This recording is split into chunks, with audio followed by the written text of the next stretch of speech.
You guys, we're at 12:01. Okay, let's go ahead and get started. Get started. All right. Good afternoon, everybody. This is Gary Cooper with Exit Advisors, and we welcome you to our town hall today.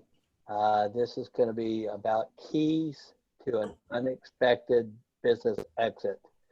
So we all know that there can be issues when we're dealing with being an entrepreneur in our businesses, and none of us really like surprises. I'd like to tee it up with just talking about Exit Advisors a little bit. We're a Houston-based company that specializes in mergers and acquisitions, primarily sell-side consulting, handling transactions between 5 and 50 million as far as valuation purposes. Our goal is really more educational. We prepare our clients. We help them understand their objectives, their goals, and perform pre-due diligence. And our goal is to maximize the sales price that you're going to receive when you exit your business.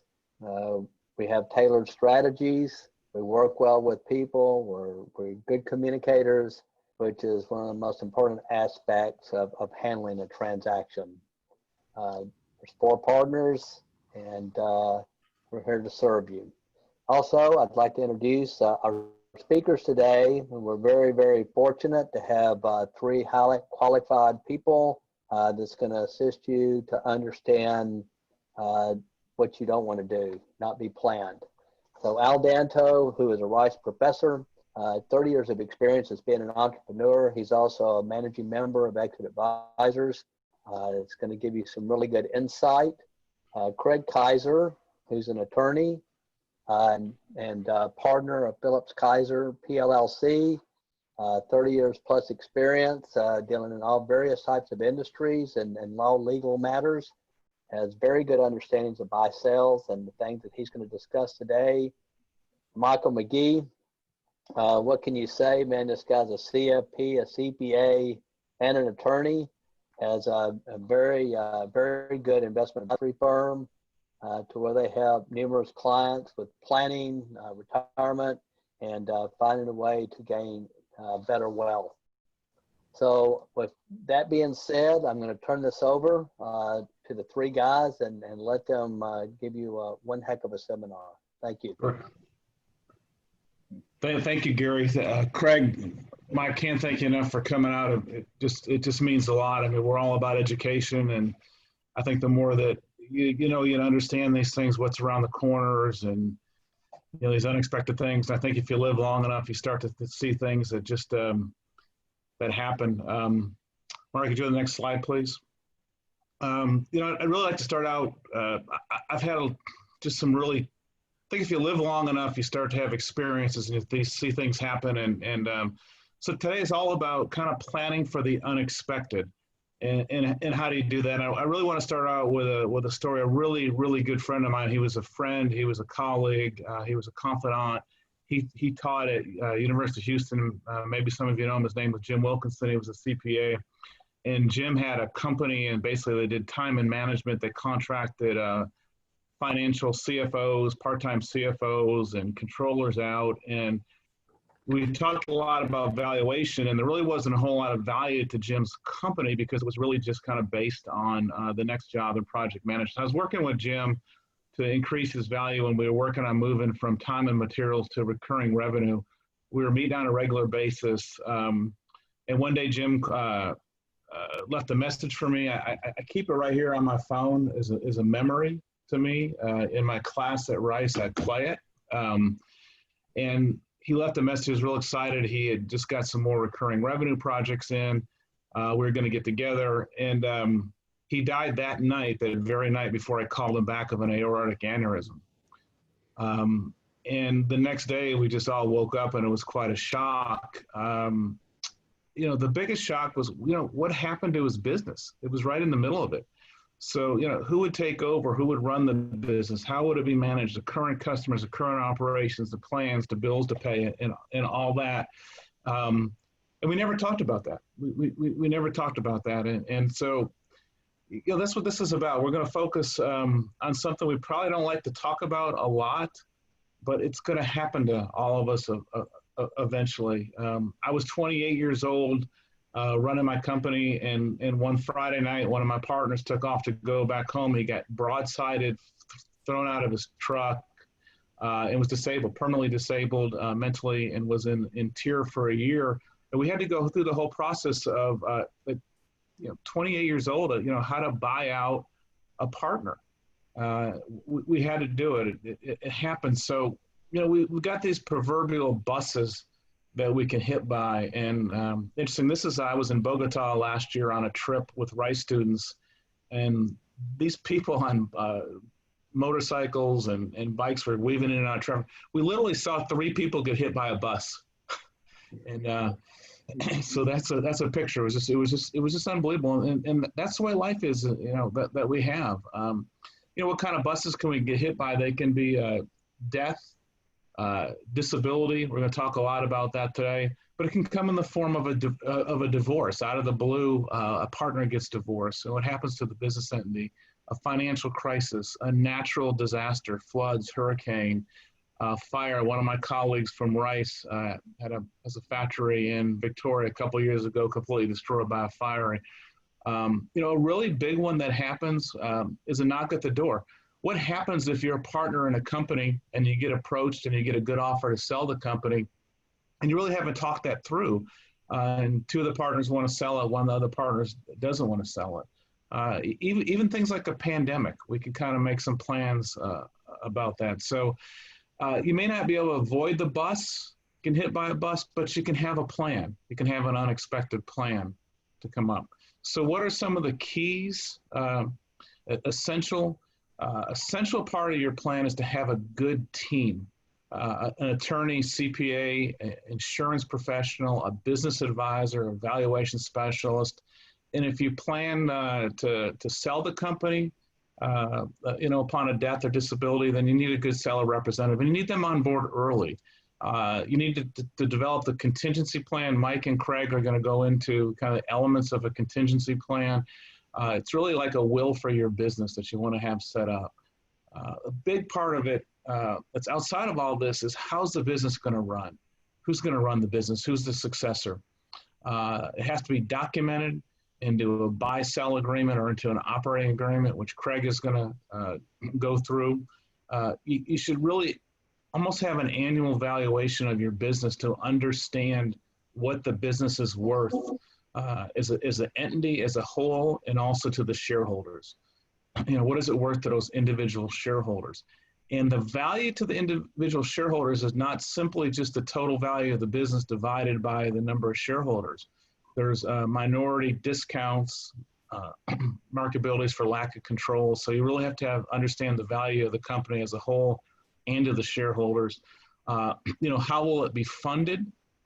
Will it be an insurance policy? Michael talked through, there's a way you can simply set up insurance policy, a buy-sell agreement, or do you want to sell the business? And then really this should be something that should be reviewed and updated on an annual basis as things change. We see a lot of problems where 5-6 years down the road, what was set up previously is not even applicable. So it's really important to have a good cadence on this. So here's kind of the key questions to ask. What happens to the interest in the business? Is it sold, transferred? How is that going to be established? Again, what happens to the management, the operations of the business? Who's going to take over? What's the long-term strategy going to be? The day-to-day operations? How is the business going to be managed? A really important consideration with small businesses, very dependent upon the owners, what goes to the grave or what leaves when the owner leaves? That embedded knowledge, relationships. Some of these intangibles are incredibly valuable to the company, and you have to understand what's going to happen to those. What's going to happen to the human capital. And a lot of this can be handled through tracking processes, accountability. We talk a lot about an EOS system, entrepreneurial operating system, which is just a set of processes and internal reporting so the business can survive beyond the owner. So if you take one thing away from me today, a business should be able to survive without the owner. And if it can't, it's not going to maximize the value. There's going to be challenges and problems. But at the end of the day, I think that's the ultimate goal of an entrepreneur. And if you're familiar with the E-Myth, it's a book by Michael Gerber. It's a must read for any entrepreneur, any advisor to entrepreneurs. It's really setting the business aside from the owner. And that's the ultimate goal. But now what I want to do is I want to turn it over to Craig Kaiser. Again, thank you, Craig. And Craig's going to share, how you document the plan that you come up with. Great. Thanks, Al. Thanks to you and Exit Advisors for giving us the opportunity to be a part of this. Our firm serves as general counsel to small and mid-market companies. And so the way we position that is to certainly help with the day-to-day issues, but also the strategic thinking about legal issues that could come up, or where you're trying to take the company and what kind of legal issues impact that. Buy-sell agreements, contingency planning are some of the most important places where legal issues come up. And where like Al said, lawyers and many other types of service providers can be a part of that team to really help understand, what they need to be thinking through now rather than when you've been run over by the bus. So, by the way, I think I heard somebody preferred, instead of hit by the bus, they thought that was a little morbid. So they always said if they won the lottery. So they, parachuted out of there with a lot of money, which maybe is a little nicer way to say it, but too often it's the bus.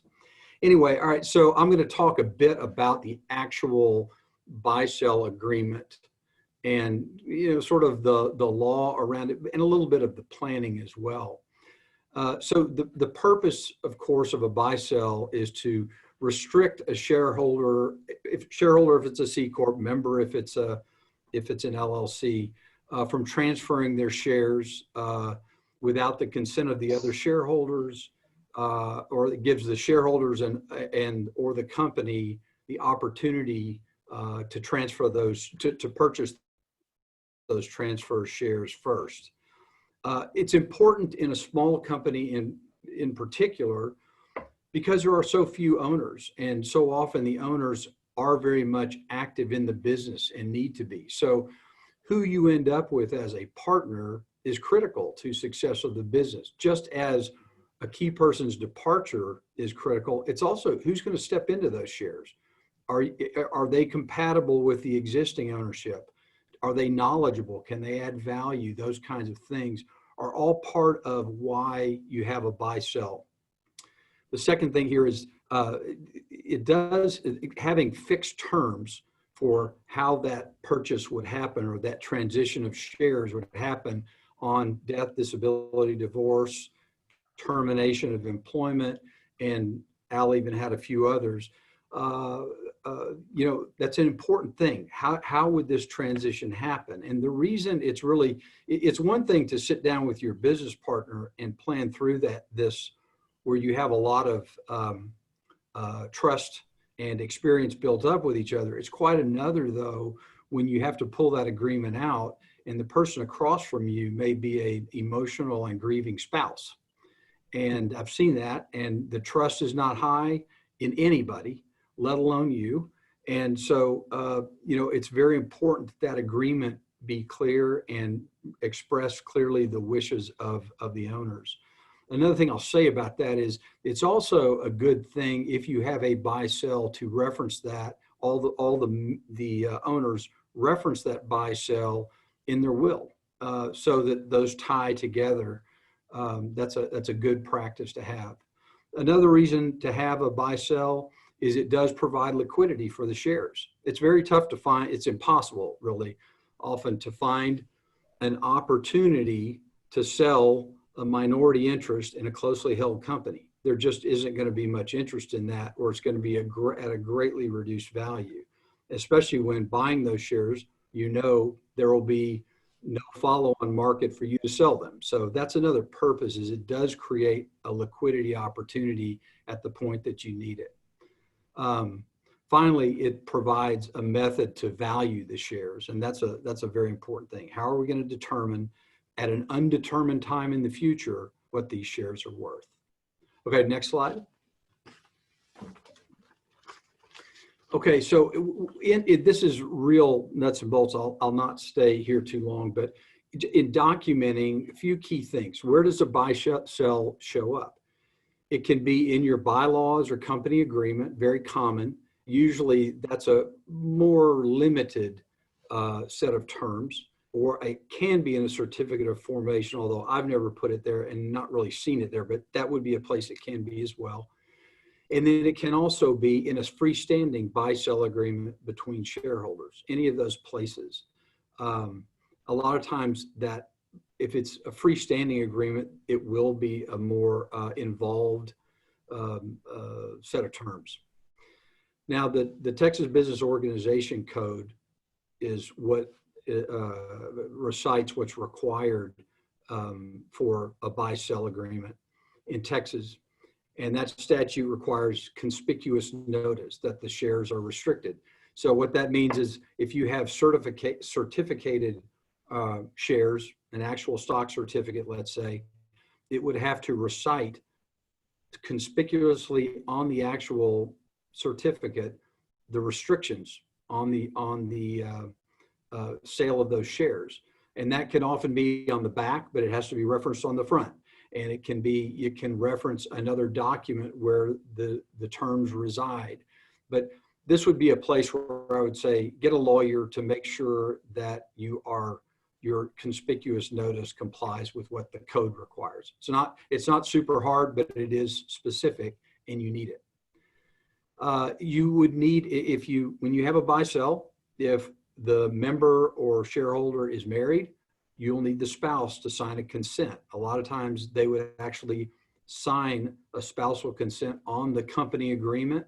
If it's in the company agreement, at the end of it, there will be a place for spouses to sign that they agree to abide by that, because upon death, that community property becomes their ownership, and they didn't sign this agreement, so they're not bound by it unless you make sure that they are bound by it. There's also, if you have new shareholders come along, they're not automatically, and they step into an interest, they would need to sign a joinder agreement to the terms of the buy-sell. And absent that, they're not bound by it either. I guess I should also say, if a shareholder owned shares before you entered into a buy-sell, and I had a client that did this, they wanted to have a new buy-sell agreement, you have to go back, and those owners of shares prior to the buy-sell need to sign on to that agreement as well, or they wouldn't be bound by it. So every time you put a buy-sell in place, you've got to have all shareholders as they come in, or if they were in prior, everybody's got to sign on for that. The last thing is, I guess, really honestly, a note for a lawyer, but it is important for the owners too. And that is that the interest of shareholders may differ with respect to a buy-sell. And it is important that for a lawyer that they are clear who they represent. If they're drafting this for the company, they need to say, I represent the company. I don't represent you, Al, or you, Mike, or the other owners. And so people should look at it from their specific viewpoint when they sign on to a buy-sell. Okay, next slide. Okay, key considerations in drafting. Is there a funding? First one is there a funding mechanism in the event of death?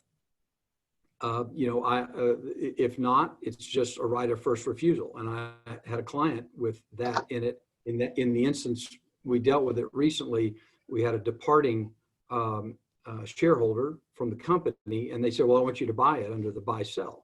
Well, the buy-sell didn't require a purchase. It just said, if you go find a buyer, the company has a right to buy it on those terms first.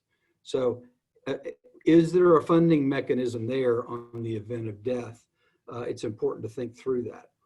And by the way, I should say the statute says that the kinds of things you could have are limiting share transfer is a right of first refusal, which is not an obligation to purchase, but a right to purchase if you find another buyer. There can be a mandatory purchase, which is a lot of times what we talk about. Upon death, disability, the company will buy those shares back, or shareholders will buy them back. Or there must be a consent sometimes from the company to the transfer of shares. All those are the kinds of restrictions you can put. Then the second thing, though, if you are going to fund the buy, sell, the purchase upon, let's say, death, how is it funded? And Al mentioned, and I think Mike will be the real pro on this, but insurance policy is the primary way that's done. Usually proceeds are, the beneficiary is the company, and it can use those shares to purchase those, the proceeds to purchase those shares. But there is also, there are other things that can be done. One is a combination approach, where it could be insurance and shareholders. The other shareholders are either obligated or have a right to purchase shares in the company as well. When one of the biggest parts of it to think through is the valuation process. What are these shares going to be worth? What's the company worth? And three of the main ones, really the ones I know of, are: one is stipulated value, and that is where the shareholders agree to a value at a point in time, and that's what it's worth. Now, it will also, that obviously needs to be reevaluated periodically. And I would say at least annually would make sense. Now, the disadvantage to that one would be if a company sees rapid growth, that may not keep up well and adequately with the value at the time that something happens. The second is human nature. Very tough to keep the discipline of revisiting that annually or as you intended it to be reviewed. So those would be things to really think about. Is that a good approach? It's very simple and clean if something happens, but is it really going to be representative of the value you want? Second is appraisal method. And that would be where you have an independent appraiser, accountant, valuation expert, who upon the event, they will appraise the company. Good thing about that is it gives you a very accurate, at the moment, value of the company. Bad thing on that one is sometimes it can be very involved. I had a client that had a very involved buy sell where they would pick an appraiser, but if they couldn't agree on the appraiser, then they each picked an appraiser, and those two picked a third one, and they picked this whole process. Meanwhile, the company's sort of standing still, waiting for this to all sort out.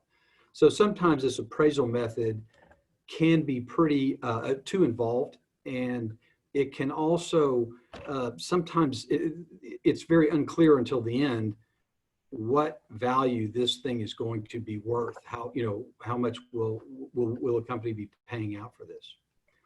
Third one is this valuation formula, and that's where you just have a formula based on cash flow, net earnings, book value, whatever, and you say this is how we will value the company.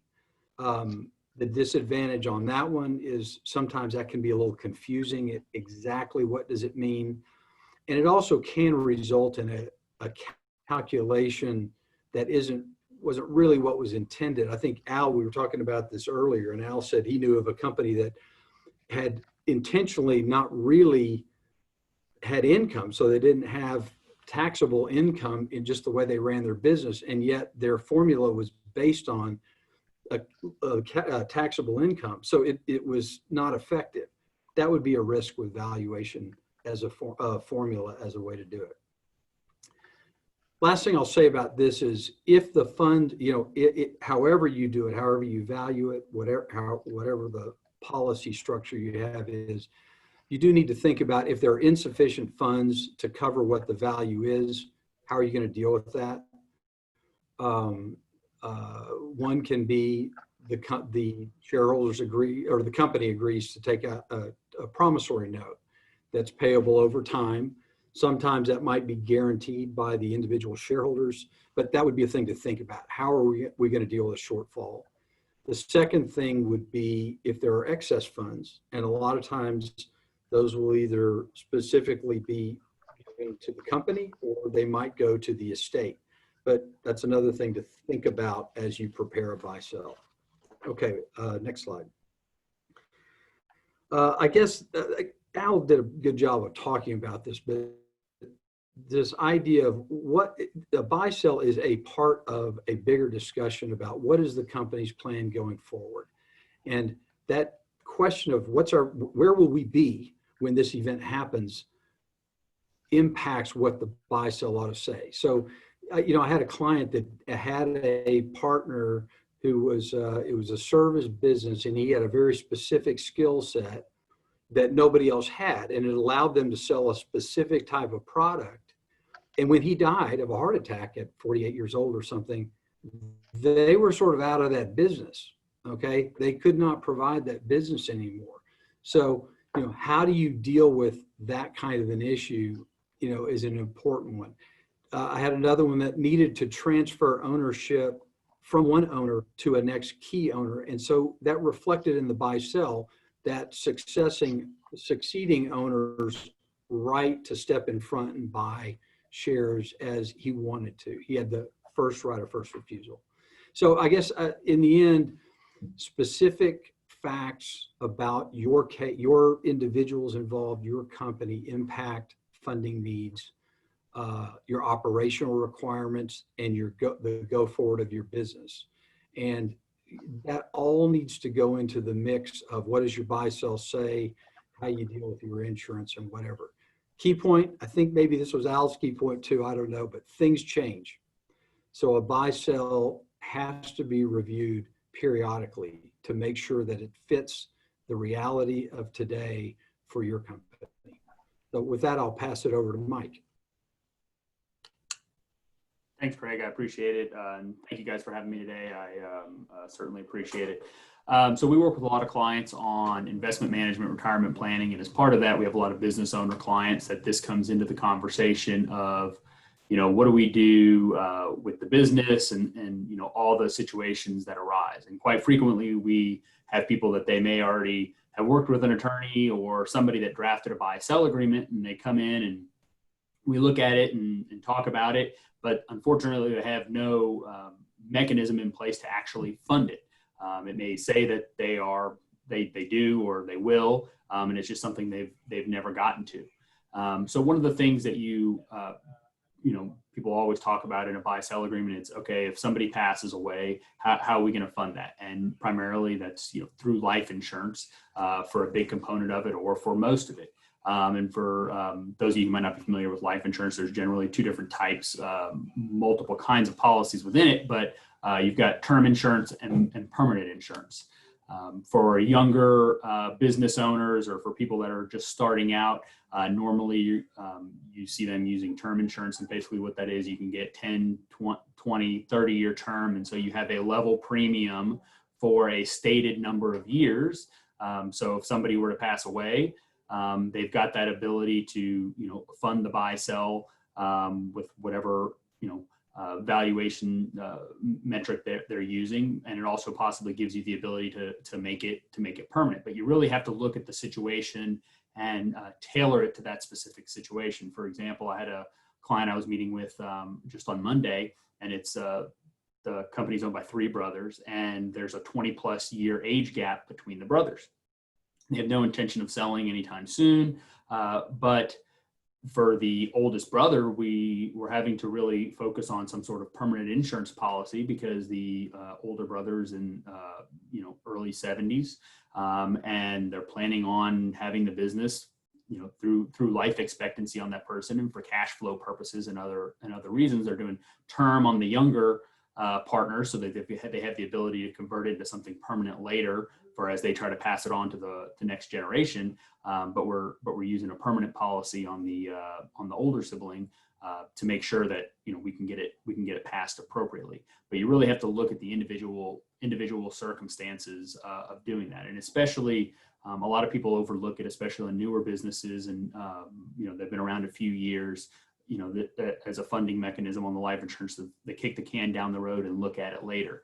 It's really something people need to focus on early on, especially for multiple owner situations, because I've got a recent client that came in. It's three younger gentlemen that own the business, all under 40, but two of the three have previous health conditions that unfortunately are going to preclude them from getting any type of life insurance on themselves for a number of years until those issues have cleared themselves.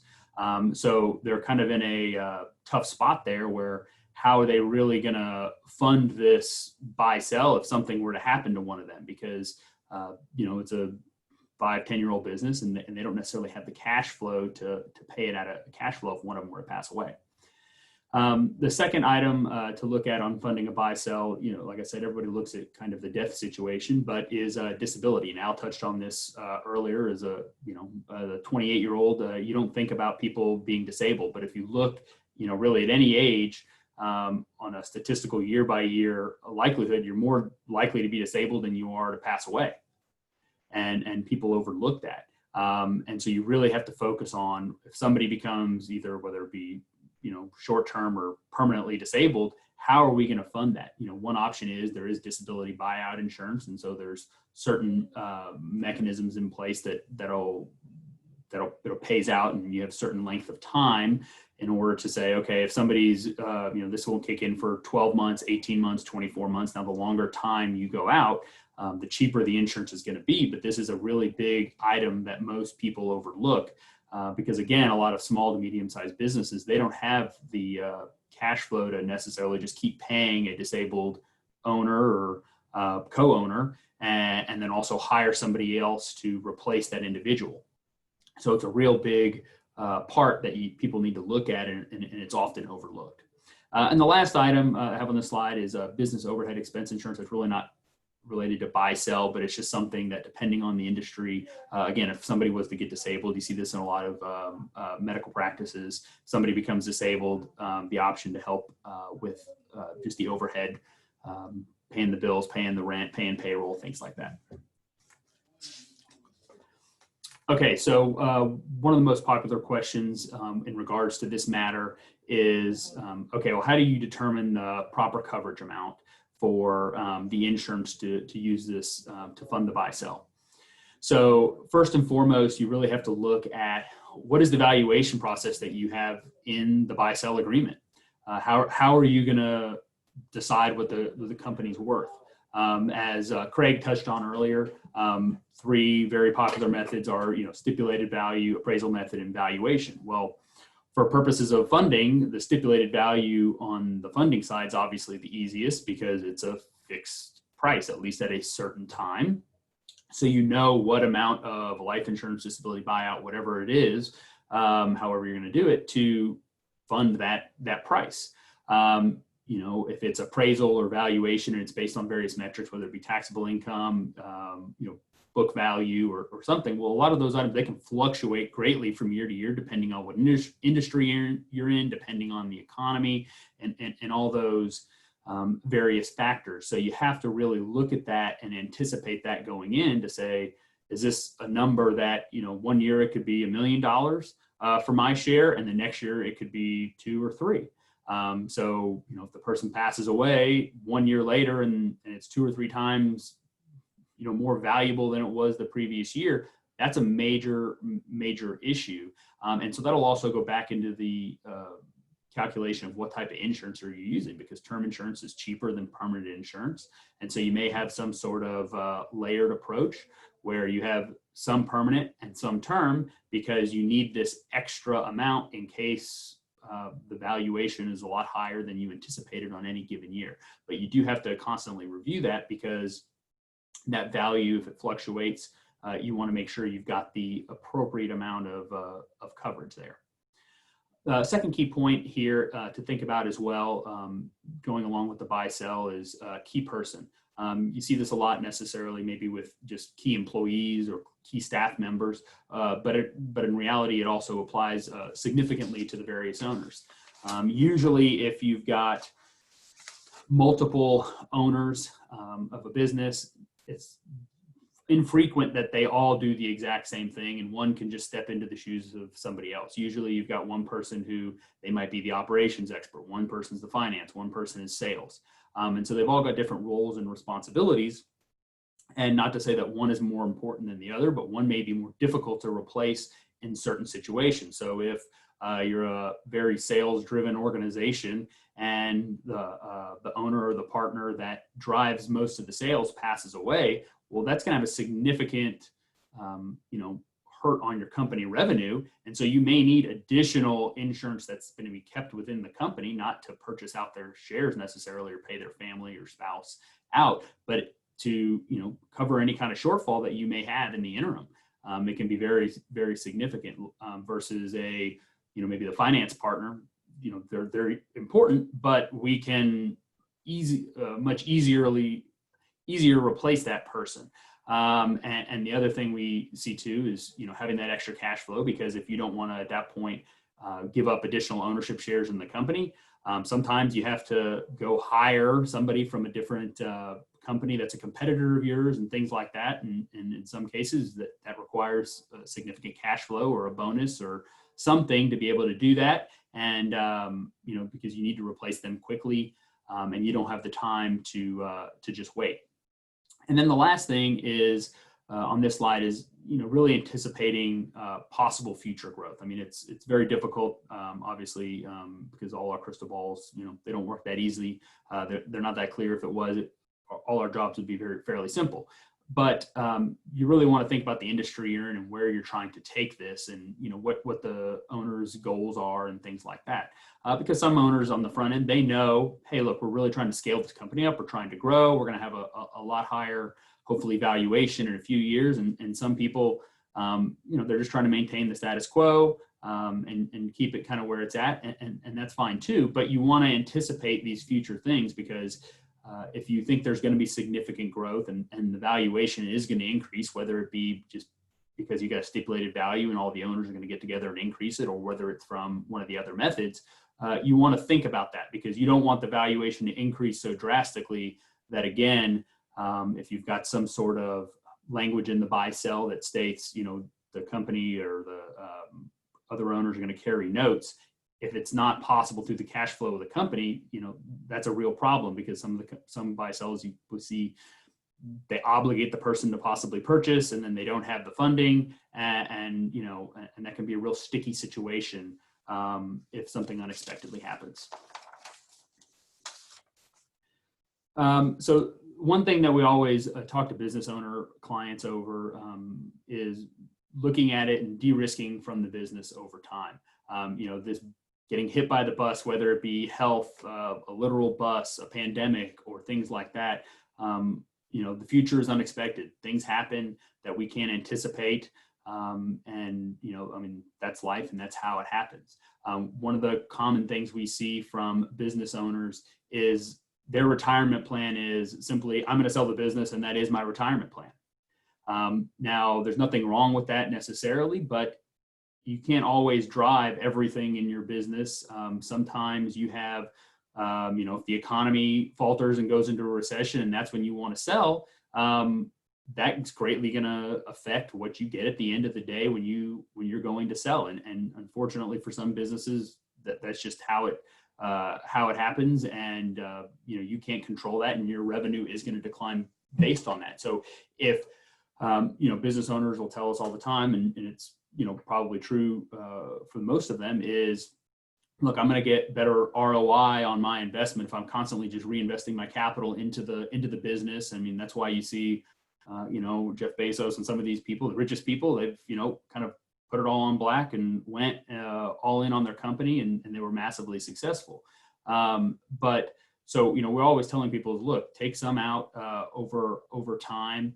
And do diversify like anything else. You don't want all your eggs in one basket, because a lot of times people, what they are willing to sell their business for, it's not necessarily what it's actually worth in their mind. It might be, I'm willing to sell it for this because that's what I think I need to actually leave and retire and do what I want to do and live the lifestyle I want to lead. And unfortunately, buyers don't necessarily care about that. They want a good deal or they want to get a fair deal. And so you don't want to just, have everything tied up into the business, so to speak. So we really recommend, talking to people is, hey, diversify these things out, because if this bus hits you, whether it's the disability, the health, or all these things, you're not relying just on the sale price of your business. And one of the other things that we really harp on with people is paying attention to the economic cycles of what's going on. So, if you have a client or you're thinking of selling your business in the next year or two, you really want to pay attention to what's going on in the world and where we are.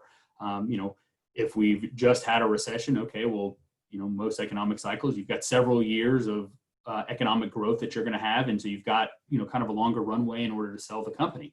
If we haven't had a recession in 5, 6, 7 years, and you're thinking you only want to work another year or two, well, you might want to seriously consider looking at selling sooner than later, because what we see a lot of times is people are, kind of at the end of, that rope of when they want to keep working, and they're thinking about selling. And if the economy's late cycle, and the economy goes into recession, unfortunately, usually as business owners, we're working harder, we're working longer hours, and you're making less in a recession, depending on what business you're in. And we see a lot of people at that point that they kind of, not necessarily give up, but they kind of go, look, I'm tired, I just don't want to keep doing this. And then that's when they go, I'm going to sell now. Well, you're selling at the bottom versus closer to the top. I mean, nobody can pick the exact top or bottom, but you want to think about those things, because if you're selling, too late, or you say, well, I only want to work another year or two. Well, it might take you 3, 4, 5 years to get back to where you were on that business valuation for where you want to actually sell. So sometimes it comes in where, somebody either knocks on that door, or you go out there and sell, in the next year, 2 years, even though it might be a little bit before where you really wanted to sell, but you try to maybe, have some sort of employment agreement with them to get you to that end of the spot, but you have that certainty where you can kind of cash out. And lastly, this is, prepare for the unexpected. I mean, you need to be doing this in your personal life regardless, but it also applies, for the business. Obviously, this pandemic that we've been experiencing this year was unexpected. And, we were talking, Al, earlier about, business interruption insurance. And, it's kind of one of those where a lot of those policies have excluded this specifically. And there's a lot of lawsuits going on right now about, whether this should be covered and all that. And unfortunately, because it's in the legal world, those things take a lot of time. Well, that doesn't help the businesses that need the money now. So you have to prepare for the unexpected. You maintain sufficient liquidity in the business. So every business is a little bit different in this respect. Some have, are very payroll intensive. So you need more because you've got a lot of payroll. Some are more just service based. And so you can kind of get by with a little bit less, but you really want to look at that. Also have access, to lines of credit if you need it, depending on the business. And the last point, we've said this a couple of times, but really, truly, this is critically important, is to constantly review your needs and the plans, because life isn't static, life happens. And, valuations increase, decrease. And this is one of those things that you can't just stick it in a drawer and never look at it or never talk about it. And it's, it's not easy. It's not necessarily a fun conversation to always continue having, but it really is critically important for everybody, just to make sure they're on the same page and that, your needs are covered.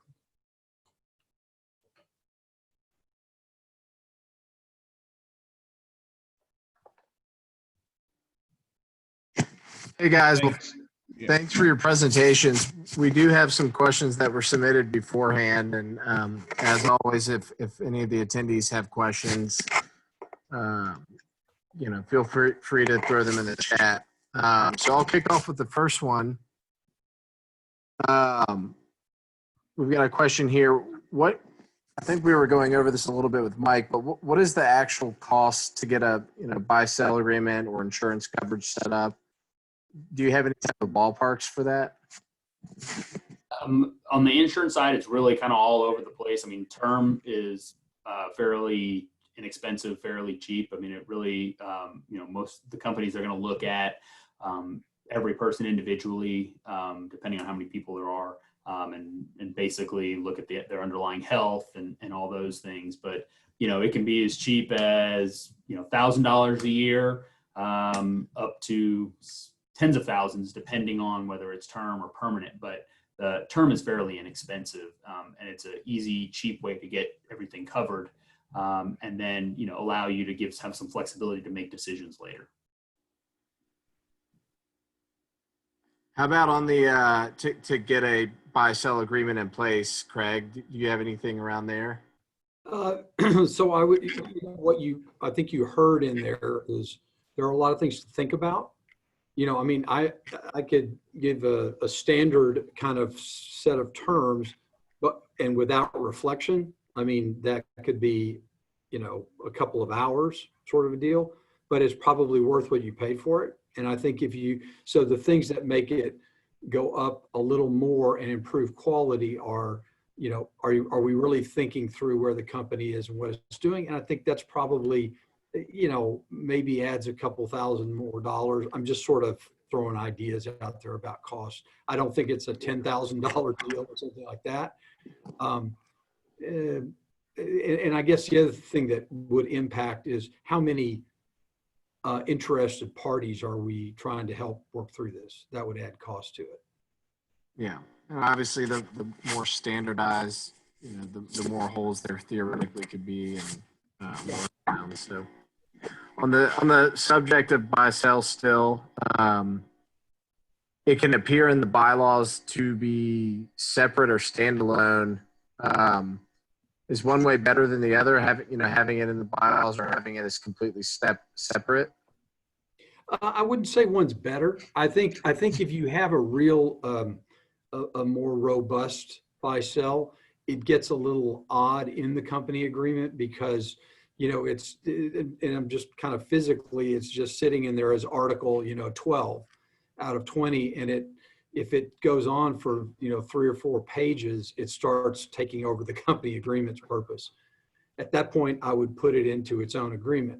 If you have a pretty straightforward, simple one, then the company agreement could be a fine place to put it. So it's really, if it's very involved, I would put it as a standalone. How often do you revisit this? Are you updating and reviewing it annually, quarterly? Is it something that you just put into effect and kind of forget about? Quarterly is too much from a buy sell agreement standpoint. It's too much. But I do think just reviewing it, even the owner himself, not with a lawyer necessarily, at least that ought to take a look at that annually and think about where is this still meeting our needs for where the company is. I think annual is probably a good rule of thumb. Awesome, thanks. And maybe Gary can chime in on this. Or, when you do have an unexpected exit, what are the tax implications that you should be aware of? If whether you get an unexpected knock on the door and somebody to sell your business, or if you hopefully, God forbid, death, what should you be aware of from a tax perspective? Well, I think you should always be aware of what your basis in the business is. That is after-tax profits, or how much you put into it, and measure what your capital gains will be. We're kind of unsure what they're going to do with the tax laws right now. Obviously, with COVID-19, the country's gone into some pretty substantial debt. And so, even up until this point, who's to say that they're not going to abolish capital gains? So, from a standpoint of looking at your exit strategies, how far do you go out? Or are you right now on the fence thinking, I'm kind of had enough. COVID-19 has been very stressful. And, maybe the tipping point would be, well, do I want to pay capital gains, or are they going to convert this over, to ordinary tax rates? also with the estate, you know, right now the estate tax law is 14 million for as a lifetime exemption. And, you know, you could certainly have a business worth well over that. And what will that do to your beneficiaries? I saw a situation where one of my good friends' fathers passed away suddenly and had no liquid assets. And the only value he had at that time was actually his business that was worth around 25 million. And at the time, the lifetime exemption was only $1 million. And so let me rephrase that. He did have enough liquid assets to pay the taxes, but it took all the liquid assets, and all they had left was the business to operate. So I think that's some good points that you got to pay attention to. I think, you know, one of the first things you do when you're going to sell your business is do the tax analysis, see what the taxes look like that's going to come out and what's going to be left in your pocket as a result of the transaction. Good point.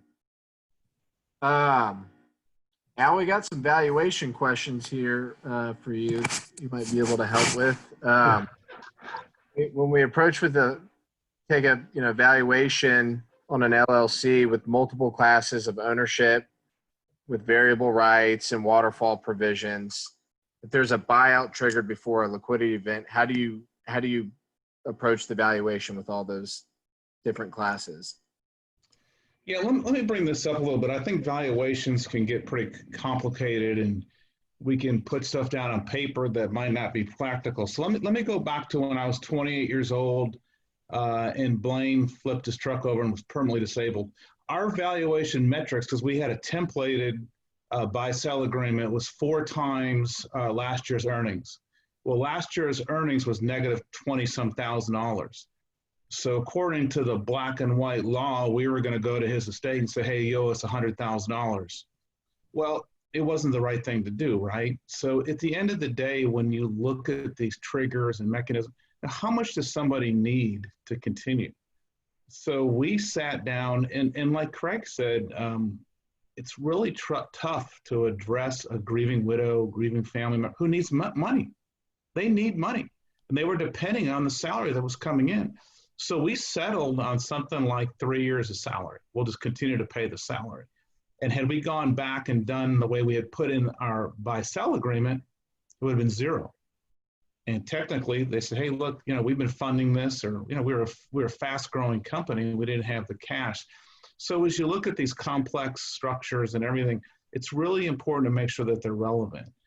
And I think the best way to handle all this is just some type of offsite retreat once a year where you sit back and you look at the business from outside of the business. Otherwise, you're tied into the flow of the business day in and day out. And you say, oh, we've got our buy-sell agreement. Well, look, is it applicable? Does it meet the intentions that we set up 3 or 4 years ago? And you really need to take that and do a little bit of a common sense approach as you go at it, right? And, you know, and try to answer these questions as you go forward. So in my opinion, I really agree with Craig. I think it's once a year you sit back and, you know, we have kids. We didn't have kids before. You know, we have twins. You know, I can't imagine what it costs to raise, you know, twins and young kids, you know, over the next 20 years, so they're out of college. It's crazy, right? So you've got to look at those factors as life changes, and, you know, sit down with your team and figure it out. You know, one other thing that I'd like to add, you know, this is all about risk management, right? How do we manage the risk of being in a business and some of these outliers? And if you're in business long enough, they're going to hit you. But, you know, you can mitigate against flood and business interruption insurance, fire, theft, you know, theft. We worked with a small business up in Crockett where their manager, you know, embezzled $50,000, and that was an incredible amount to the business. So, you know, these things can be mitigated, but you have to stop, sit down with your advisors, and come up with a plan, and that plan and the needs are going to change. So that's my main takeaway. Make sure that the valuation method is relevant for the time. And I think, and to answer about the different classes of shares, there are going to be provisions and stipulations with each, and I think just knowing, that's where your lawyer or your legal team is going to be really involved. And Yes. Yeah. and then got one more here. It's around valuation as well. So there's, really super complex valuation methods that can be convoluted with different parties involved. And then there's, fairly simple, straightforward, like a multiple of earnings. What are the advantages and disadvantages of both? Yes, I'll take that one as well, Gary, if you want to maybe add to it as well. Again, here's what I think. I think each year you should look at the value of the business, and it can change. And again, if you've got a growing company that can be worth a lot of money, but it's not showing any cash flow, then what good is a multiple of earnings? It's not good at all. So you've got to really, I think, have a valuation expert and sit down and understand that it should reflect the current market valuation. Market valuations now in the last 3 months with COVID, they're probably down 50, 60%, maybe 70%. So let's say that a business owner happened to get COVID and maybe passes away now, and they come back and they say, well, we're going to look at, well, their business isn't valued the same. But if they're on some type of formula from the previous year, then they're not going to have a valuation that's reflective, or maybe something that the business can't afford. So again, if it's a stipulated value and if it's tied to an insurance policy, it's pretty straightforward. It really makes it pretty clean. Same with disability as well. Again, it's just important to review it on an annual basis and make sure it's reflective of the current state and time. Yeah, I agree. I mean, just with the multiple, Al, you got to have sustainable income to be able to apply capitalization rate. Yeah. Do something really simple with EBITDA. And I think you've got to sit down on an annual basis. Everybody's got to be on the same page, and possibly use various valuation methods to come up with something that can be embedded in the agreement. Keep it updated.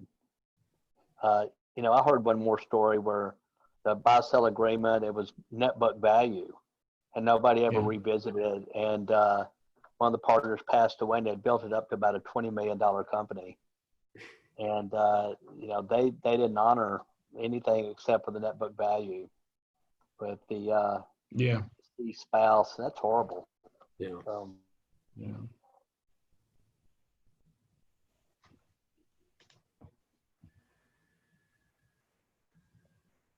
Is there any more questions, Andrew?